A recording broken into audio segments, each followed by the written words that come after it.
Hai, perkenalkan nama saya Alfian Raisin Jaja dengan NIM 0240. Halo, nama aku Nur Hamidah dengan NIM 0099. Halo semuanya, nama saya Putri Hamanda dengan NIM 0242. Hai, perkenalkan nama aku Febri Artia Putri dengan NIM 0098. Halo semuanya, perkenalkan nama saya Gufron Kamat Salah Gafarullah dengan NIM 0255. Pada kesempatan kali ini, kami dari kelompok 8 akan menjelaskan tentang hukum benda.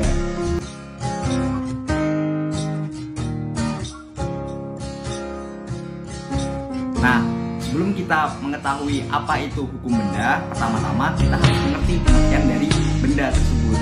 Apa sih pengertian benda itu? Pengertian yang pertama, benda atau zat adalah segala sesuatu yang dapat menjadi objek hukum. Nah, pengertian kedua, saya ambil dari pasal 499 KUH Perdata. Benda adalah segala sesuatu yang dapat dihaki atau menjadi objek hak pemilik. Nah, selanjutnya kita masuk pada pengertian. Apa itu pengertian hukum benda? Hukum benda adalah terjemahan dari undang Belanda yaitu Zakenrecht. Menurut Profesor Sudirman Kartohadiprodjo, hukum kebendaan ialah semua kaidah hukum yang mengatur apa yang diartikan dengan benda dan mengatur hak-hak atas benda. Adapun menurut Prof. L.J. Apeldoorn, hukum kebendaan adalah peraturan mengenai hak-hak kebendaan. Semua itu dirangkum oleh PNH Simanjuntak. Jadi, hukum benda adalah peraturan-peraturan hukum yang mengatur mengenai hak-hak kebendaan yang sifatnya mutlak. Nah, menurut Sri Sudawi Masyun Sofwan, sistem pengaturan hukum benda adalah sistem tertutup. Jadi, hanya dapat mengadakan hak kebendaan terbatas pada yang sudah ditetapkan dalam undang-undang saja.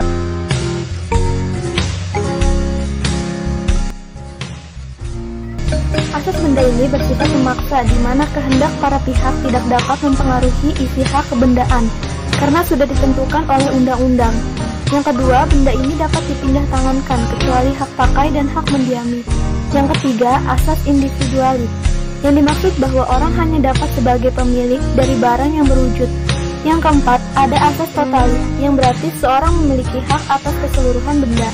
Yang kelima, ada asas yang tidak dapat dipisahkan, pemilik tidak dapat memindah tangankan sebagaimana daripada wewenang yang termasuk suatu hak kebendaan yang ada padanya. Yang keenam, asas prioritas. Ini tidak dikatakan dengan tegas, tetapi akibat dari asas nemo plus, yaitu bahwa seseorang itu hanya dapat memberikan hak yang tidak melebihi apa yang mempunyai. Yang ketujuh, asas pencampuran. Menurut asas ini, hak kebendaan terbatas wewenangnya. Yang kedelapan, ada asas perlakuan yang berlainan terhadap benda bergerak dan benda tak bergerak. Yang kesembilan, ada asas publicit, di mana untuk benda bergerak cukup dengan adanya penyerahan yang nyata, sedangkan tidak bergerak dilakukan dengan pendaftaran dalam daftar umum. Dan yang terakhir, dalam melakukan kebendaan, orang akan melakukan suatu perjanjian.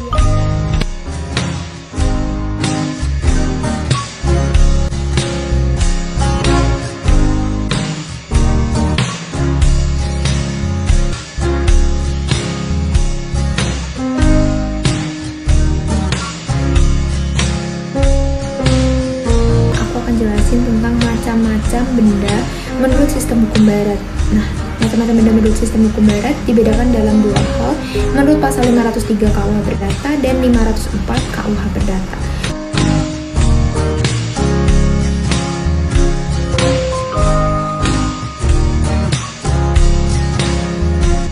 Sedangkan pengklasifikasian daripada benda bergerak dan tidak bergerak itu dapat dilihat dari sifatnya, tujuannya, dan undang-undangnya.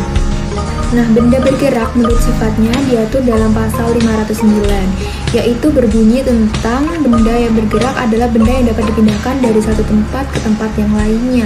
Nah, ini yang dimaksud adalah contohnya seperti meja, kursi, dan lain-lain sebagainya.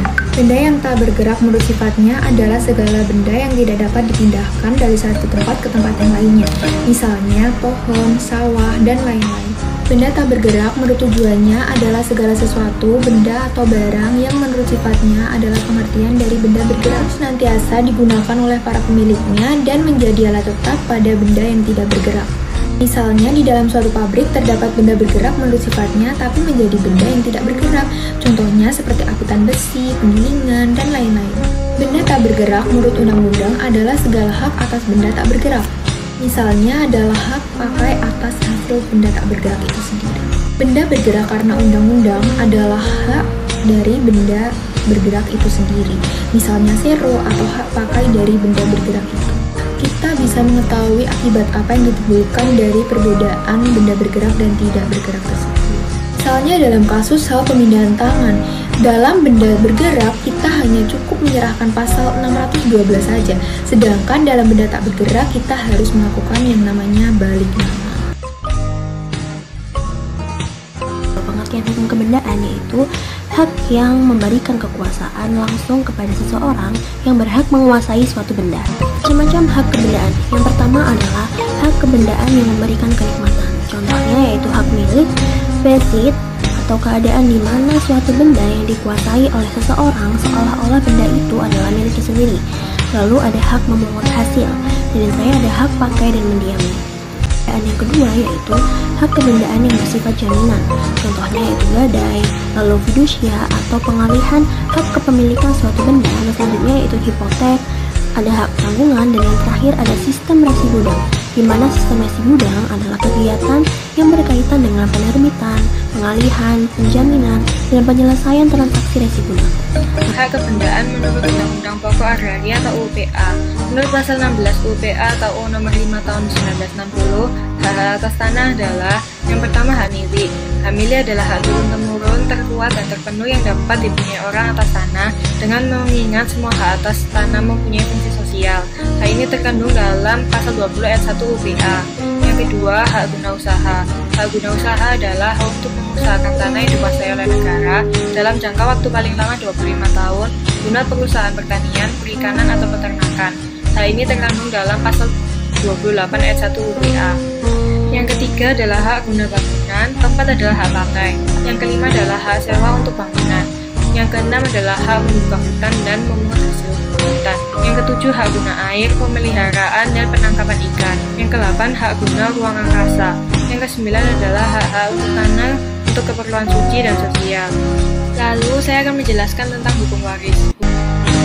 Hukum waris adalah hukum yang mengatur kedudukan hukum harta kekayaan seseorang setelah meninggal dunia, terutama berpindahnya harta kekayaan itu kepada orang lain. Subjek dari hukum waris adalah pewaris dan ahli waris. Pewaris adalah orang yang meninggal dunia atau orang yang memberikan warisan. Biasanya pewaris melimpahkan baik harta maupun kewajibannya atau hutang kepada orang lain atau ahli waris. Yang kedua adalah ahli waris. Ahli waris adalah orang yang menerima warisan yang diberi hak secara hukum untuk menerima harta dan kewajiban atau hutang yang ditinggalkan oleh pewaris. Sedangkan objek dari hukum ini adalah warisan. Warisan adalah segala sesuatu yang diberikan kepada ahli waris untuk dimiliki pewaris, baik itu berupa hak atau harta seperti rumah, mobil, dan emas maupun kewajiban berupa hutang. Dasar hukum waris ini terdapat di dalam pasal 830 sampai 1130 KUH Perdata, di mana KUH Perdata ini bersumber dari undang-undang dan surat waris atau testamenter. Menurut undang-undang, pembagian warisan ini dilakukan secara otomatis ketika seseorang telah meninggal dunia, sehingga yang berhak mendapatkan dan besarnya warisan yang dibagikan itu berdasarkan ketetapan dalam undang-undang. Namun, dalam surat waris, pembagian warisan dibuat ketika seseorang masih hidup dan masih dapat dicabut kembali oleh pewaris. Kemudian, di dalam pasal 838 memberikan syarat-syarat mengenai pencabutan hak waris seseorang. Hal itu dilakukan apabila mereka yang dipermasalahkan telah dan ingin membunuh si pewaris, mereka atas putusan hakim yang dipersalahkan telah memfitnah si pewaris, melakukan kekerasan dan mensabotase surat waris, serta menggelapkan dan merusak surat wasiat yang telah dibuat oleh si pewaris.